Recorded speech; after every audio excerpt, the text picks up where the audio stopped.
കാര്യങ്ങളെല്ലാം കേന്ദ്രത്തിന്റെ നോട്ടമുണ്ട് എന്ന് പറയുന്നത്. പക്ഷേ സംസ്ഥാനങ്ങളുടെ ഈ ഫെഡറൽ സംവിധാനത്തിൽ കൊടുക്കേണ്ട സ്വാതന്ത്ര്യമുണ്ട്. ഇപ്പോൾ കഴിഞ്ഞ ദിവസം വന്നൊരു വാർത്ത നീതി ആയോഗ് പോലൊരു സംവിധാനം സംസ്ഥാനങ്ങളിലും വരാൻ പോകുന്നു, ആ പ്ലാനിംഗ് ബോർഡുകൾ ഇല്ലാതാവാൻ പോകുന്നു എന്നാണ്. പക്ഷേ കേരളം അടക്കമുള്ള സംസ്ഥാനങ്ങളുടെ ആശങ്ക അവരുടെ ഇൻഡിപെൻഡൻസ് ഉണ്ടല്ലോ, സാമ്പത്തിക എല്ലാ സ്റ്റേറ്റിലും ഇൻഡിപെൻഡൻസ് ഉണ്ട്.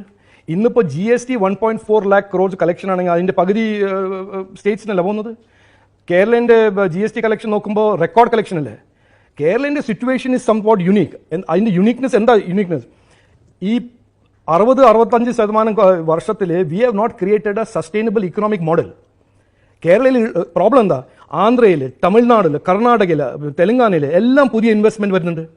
ഈ അടുത്ത ലാസ്റ്റ് 2 years 3 yearsൽ 66% ഓഫ് പുതിയ ഇലക്ട്രോണിക്സ് ഇൻവെസ്റ്റ്മെന്റ്സ് വന്നത് ഈ ലാസ്റ്റ് 3 yearsലാണ്. അവിടെ എന്താ കേരളയിൽ പോകാത്തത്? സോ കേരളയിലെ ഒരു structural problem is the problem that അവിടെ ഒരു സസ്റ്റൈനബിൾ ഇക്കണോമിക് മോഡൽ ഇല്ല. മാനുഫാക്ചറിങ് ഇൻവെസ്റ്റ്മെന്റ്സ് വരുന്നില്ല. സ്റ്റാർട്ടപ്സും IT വരുന്നുണ്ടെങ്കിൽ അത് അതിന്റെ ഒരു സ്കെയിലിൽ വരുന്നില്ല. എന്തുകൊണ്ട് IT പാർക്കുകൾ നമുക്ക് ധാരാളമായുണ്ട് കേരളത്തിൽ? അല്ല, കേരളം ഞാൻ അവിടെ പോയിട്ട് പറഞ്ഞതല്ലേ, IT പാർക്ക് തുടങ്ങിയത് ഇന്ത്യയിൽ കേരളയാണ്. അതെന്താ IT പാർക്ക് ഇപ്പോൾ കർണാടക, ആന്ധ്ര, തെലങ്കാന, തമിഴ്നാട്, ഗുരുഗ്രാം, നോയിഡ ഇവിടെ എല്ലാം ഭയങ്കര സൈസും പ്രൊലിഫറേറ്റ് ചെയ്യുന്നത്? അത് answer is there in Kerala's politics. If ഇന്ന് റീസെൻ്റ്ലി യോഗിജി നമ്മുടെ UP ചീഫ് മിനിസ്റ്റർ ഒരു സ്റ്റേറ്റ്മെന്റ് ഇറക്കിയിരുന്നു. ഞാൻ ഇതിന് I'm repeating it not because Yogiji said it, but അതിലൊരു മീനിങ് ഉണ്ട്. Investors want safety, law and order. അതൊരു പ്രീ റെക്വിസിറ്റ് ആണ്. ഇത് എല്ലാ ദിവസവും ഒരു ഹെഡ്ലൈൻ, ഇയാളെ തലവെട്ടി കൊല്ലി, മറ്റവനെ പൊളിറ്റിക്കൽ വെൻഡേറ്റനെ കൊന്നു, ആൻഡ് ദെൻ പിന്നെ ഒരു പദയാത്ര നടക്കുന്നുണ്ട്, അതിൻ്റെ ഒരു poster is burning a person shots. അങ്ങനെ ഒരു politics is not consistent with an investment favourable environment. പക്ഷേ ഇത് പറയുന്നത് അങ്ങനെ രാഷ്ട്രീയക്കാരനാണോ? അങ്ങനെ ഇല്ലല്ല, ഞാൻ ഫാക്ട്സാണ് പറയുന്നത്. ഇതിലിപ്പോൾ ഞാൻ ഒരു രാഷ്ട്രീയവും പറഞ്ഞില്ല. ഐ എം നോട്ട് ഒരു ടിപ്പിക്കൽ രാഷ്ട്രീയം പൊളിറ്റീഷ്യൻ എന്നല്ല. ഞാൻ ഒരു മലയാളിയാണ്. എനിക്കും വേണം മലയാളി സ്റ്റാർട്ടപ്പ് സക്സസ്ഫുൾ. എനിക്കും വേണം അവിടെ ഒരു ഇലക്ട്രോണിക്സ് ഇക്കോസിസ്റ്റം ഉണ്ടാവണം. ഇതെല്ലാം എനിക്കൊരു ഡിസൈർ ഉണ്ടല്ലോ. But why is it not possible? ഞാനൊരു example I have repeated again and again. ഇവിടെ ഞാൻ ഒരു delegation of south east Asian companies ഇവിടെ വന്നു എൻ്റെ ഓഫീസിൽ. We are coming to India, ഞങ്ങൾക്ക് ഇൻവെസ്റ്റ്മെൻറ്റ് ചെയ്യണം. ഞാൻ അവരോട് ചോദിച്ചു, എവിടെ നിങ്ങൾക്ക് ഇൻവെസ്റ്റ്മെൻറ്റ് ചെയ്യേണ്ടത്? ഞങ്ങൾ തമിഴ്നാട് പോകും. അതെന്താ? അത് അല്ല, അവിടെ കുറേ കൊറിയൻ കമ്പനീസ് ഉണ്ട്, തൈവാനീസ് കമ്പനീസ് ഉണ്ട്. ഓക്കെ, ശരി. നിങ്ങൾ ഈ കേരളയും കർണാടകയും ഒന്ന് എക്സ്പ്ലോർ ചെയ്യട്ടെ. Why don't you look at explore ചെയ്യോ? ഇല്ല സർ. ഇത് ഫാക്ച്വൽ. ഇല്ല sir. Kerala no sir. Second option എവിടെ? നോയിഡ. അവർക്ക് second option was not Bangalore. First option Tamil Nadu, because ആ പോർട്ട് ഉണ്ട്, അടുത്താണ്, ഇന്റർനാഷണൽ എയർപോർട്ടാണ്, അവിടെ ഒരു ട്രഡീഷണൽ ഇക്കോ സിസ്റ്റം ഉണ്ട്. Second option Noida. മൂന്നാമത്തത് Bangalore. So Kerala is not on the radar of ഈ ചെക്ക് എഴുതി ഫാക്ടറി ഉണ്ടാക്കി ജോബ് ക്രിയേറ്റ് ചെയ്യുന്ന കമ്പനീസ്. അവർക്ക് അവിടെ വരണമെങ്കിൽ ഞാൻ എന്ത് ചെയ്യാനാ? താങ്കൾ പറയുന്നത് ഉത്തർപ്രദേശിനേക്കാൾ മോശമാണ് കേരളത്തിൽ. 100%. ഞാനൊരു 10 പ്രാവശ്യം പറഞ്ഞത്, പബ്ലിക്കിൽ പറഞ്ഞതല്ല, ഞാൻ I have said it repeatedly. ഒരു എൻവയൺമെന്റ് നമ്മൾ ക്രിയേറ്റ് ചെയ്തില്ലെങ്കിൽ, ഇൻവെസ്റ്റ്മെന്റ് ഫ്രണ്ട്ലി എൻവയൺമെന്റ് ക്രിയേറ്റ് ചെയ്തില്ലെങ്കിൽ ഇൻവെസ്റ്റ്മെന്റ് വരില്ല. കേരളത്തിൽ ഇപ്പോൾ മുഖ്യമന്ത്രിയും മന്ത്രിമാരും പല വിദേശ രാജ്യങ്ങളും സന്ദർശിക്കുകയും കരാറുകൾ ഒപ്പിടുകയും ഒക്കെ. ഇപ്പോൾ മുഖ്യമന്ത്രി അടുത്ത യൂറോപ്യൻ സന്ദർശനത്തിന് പോയി. സന്ദർശം അത് ടൂറിസം ആണോ, അത് ഇൻവെസ്റ്റ്മെന്റ് പ്രൊമോഷൻ ആണോ? ഇതിന് എനിക്ക് തോന്നുന്നത് ആൾക്കാർ അങ്ങനെ പോയി കാണേണ്ട ആവശ്യമൊന്നുമില്ല. Is Kerala a favourable destination for investments? ഇംഗ്ലീഷിൽ പറഞ്ഞത്. അതിന്റെ answer should be yes or no. അതിലിപ്പോൾ ഞാനൊരു എയറോപ്ലെയിനിൽ കയറി ദുബായി പോയി, വയ ദുബായ് അമേരിക്കയിൽ പോയി അവിടെ ക്വസ്റ്റ്യൻ്റെ ആൻസർ കൊടുത്ത് മടങ്ങി വന്ന് അതേ സ്റ്റേറ്റസ് കോ കണ്ടിന്യൂ ആണ് സിറ്റുവേഷൻ എന്ന് പറഞ്ഞാൽ വാട്ട് ഇസ് ദ പോയിന്റ്? ഇതിന്റെ question can be asked and answered in Thiruvananthapuram. ഈ ഓപ്പർച്യൂണിറ്റി ഇലക്ട്രോണിക്സും ടെക്നോളജീസിലെല്ലാം ഒരു സ്കെയിലും എംപ്ലോയ്മെന്റും ഇൻവെസ്റ്റ്മെന്റ് കിട്ടുന്ന ഓപ്പർച്യൂണിറ്റി അടുത്ത 2-3 കൊല്ലത്തിലുണ്ടാവും.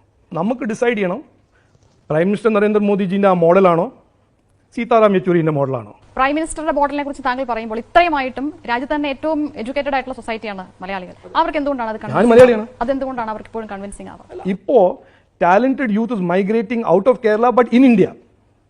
ഞാൻ കാണുന്നുണ്ട് കർണാടകയിൽ, ബാംഗ്ലൂരിൽ. ഞാനൊരു സ്റ്റാർട്ടപ്പ് ഹബിൽ റീസെന്റ് പോയപ്പോൾ, ഒരു 2 മാസം മുമ്പ് പോയപ്പോൾ, അതിൽ more than half Malayali boys. എന്നിട്ട് ഞാൻ ചോദിച്ചു, അത് നിങ്ങൾ തിരുവനന്തപുരത്ത് മേക്കർ സെന്ററിലോ മേക്കർ ഫെസിലിറ്റി ചെയ്യാത്ത? ഇല്ല സാർ, അവിടെ ഈക്കോ സിസ്റ്റം ഇല്ല. നോട്ട് പോളിറ്റിക്സ് അല്ല അവർ പറഞ്ഞത്, ഈക്കോ സിസ്റ്റം ഇല്ല. ഓക്കെ. ഈ സ്കിൽ ഡെവലപ്മെന്റ് ആയിക്കോട്ടെ, അല്ലെങ്കിൽ ആത്മനിർഭരത, സ്വാശ്രയത്വം ആയിക്കോട്ടെ, പ്രധാനമന്ത്രി പറയുന്ന ഈ കാര്യങ്ങളിലൊക്കെ ഇത് പ്രായോഗിക തലത്തിൽ വലിയ വെല്ലുവിളിയല്ലേ? എപ്പോഴാണ് ഇപ്പം ഇലക്ട്രോണിക്സ് അങ്ങനെ വകുപ്പ് തന്നെയാണ്. എങ്ങനെയാണ് ഇന്ത്യ അതിൽ സെൽഫ് റിലയന്റ് ആവാൻ ഇനിയും എത്രയോ കാലം എടുക്കും? ഡെവലപ്മെന്റ് ആൻഡ് പ്രോഗ്രസിന്റെ മെട്രിക് നമ്മൾ 100% ഹാപ്പി ആൻഡ് സാറ്റിസ്ഫൈഡ് ഒരു ദിവസം ആ സിറ്റുവേഷനിൽ എത്തും അതല്ലല്ലോ. ഫോർ എക്സാമ്പിൾ ഇലക്ട്രോണിക്സിൽ നമ്മൾ 2014 പ്രധാനമന്ത്രി മോദി പ്രൈം മിനിസ്റ്റർ ആവുമ്പോൾ ഇന്ത്യയിലെ ഇലക്ട്രോണിക്സിന്റെ total production was less than 1 lakh crores.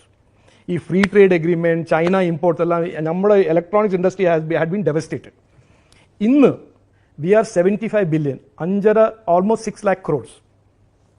25-26 ഞങ്ങൾ പ്രൈം മിനിസ്റ്ററിന്റെ ടാർഗറ്റാണ് 300 ബില്യൺ. 300 ബില്യൺ എന്ന് പറയുമ്പോൾ 24 ലക്ഷം crores ഫ്രം 6 lakh crores. ഇതുവരെ പ്രീ കോവിഡ് വരെ ഇലക്ട്രോണിക്സിന്റെ 70% of the production was China. China dominated electronics. ഇന്ത്യൻ്റെ share was about 2% or something, 2 to 3%. നമ്മളുടെ ടാർഗറ്റാണ് ഇന്ത്യൻ്റെ ഷെയർ അത് 10% ആക്കാൻ, ഗ്ലോബൽ വാല്യൂ ചെയിൻസ്. സോ ആ ഒരു call to action prime minister recently ഫെബ്രുവരിയിൽ പറഞ്ഞു, India wants to be and will be the reliable partner for the world supply chains.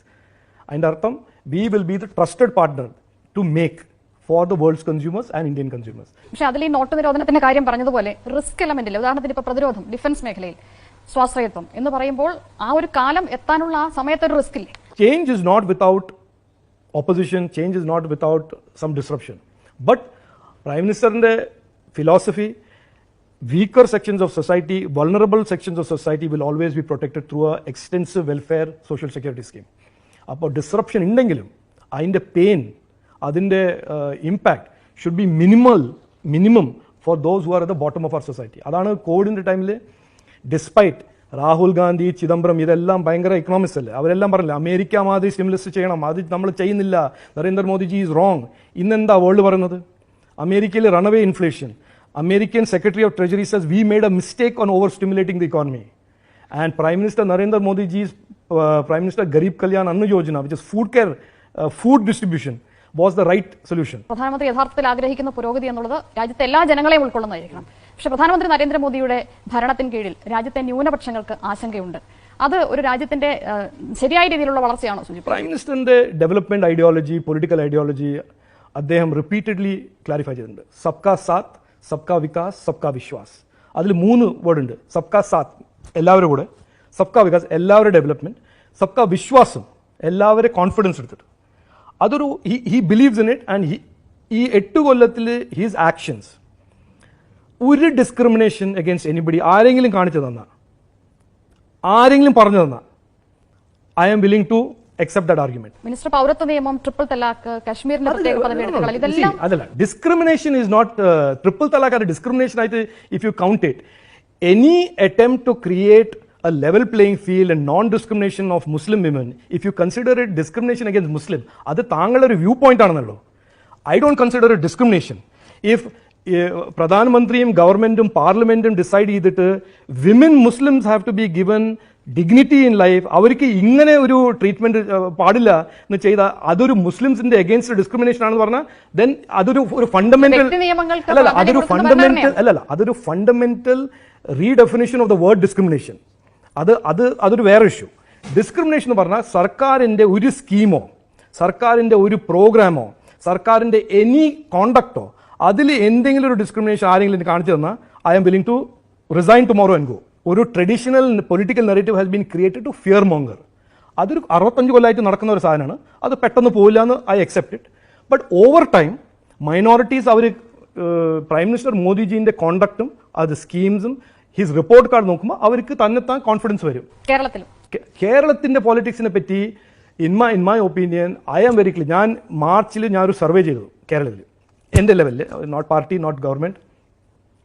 62% Malayalees Z they respect prime minister Narendra Modi. 62% എന്ന് പറഞ്ഞാൽ അത് more than Hindus. ഇന്നത്തെ ഈ polarised വേൾഡിൽ, social media dominated, digital media dominated വേൾഡിൽ എല്ലാ ഫ്രിഞ്ച് എലിമെന്റ്സിനും ഒരു ability ഉണ്ട് അയാളുടെ ഒരു ഔട്ട്റേജസ്, അവളുടെ ഔട്ട്റേജസ് സ്റ്റേറ്റ്മെന്റിനെ ആംപ്ലിഫൈ ചെയ്യാൻ. But that does not become the normal. That does not become the fact. അവിടെയാണ് ഈ സമൂഹ മാധ്യമ നിയന്ത്രണങ്ങളിലേക്ക് വരുന്നത്. അത് തീർത്തും അനിവാര്യമായ ഘട്ടത്തിലാണോ ഇന്ത്യ ഇപ്പോൾ? ഗവൺമെന്റിന്റെ ഒരു ഓബ്ലിഗേഷൻ ആണ് ഈ ഇന്റർനെറ്റിന്റെ space should be safe and trusted.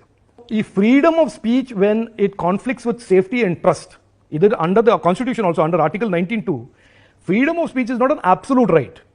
But if you use the freedom of speech to incite about a community, inside somebody, that is not allowed under our constitution. So same principles are being applied to internet. Internetil ഇപ്പോൾ എന്ത് വേണമെങ്കിലും പറയാം, ആരെ പറ്റിയും പറയാം, നുണയാണെങ്കിൽ നുണ പറയാം, നുണേനെ വൈറലാക്കാം, നുണേന്റെ വൈറലാക്കിൻ്റെ അതിൻ്റെ ഒരു പബ്ലിക് ഓർഡർ കോൺസിക്വൻസ് ക്രിയേറ്റ് ചെയ്യാം. അതൊന്നും ഫ്രീഡം ഓഫ് സ്പീച്ചിന്റെ കാറ്റഗറിയിലല്ല വരുന്നത്.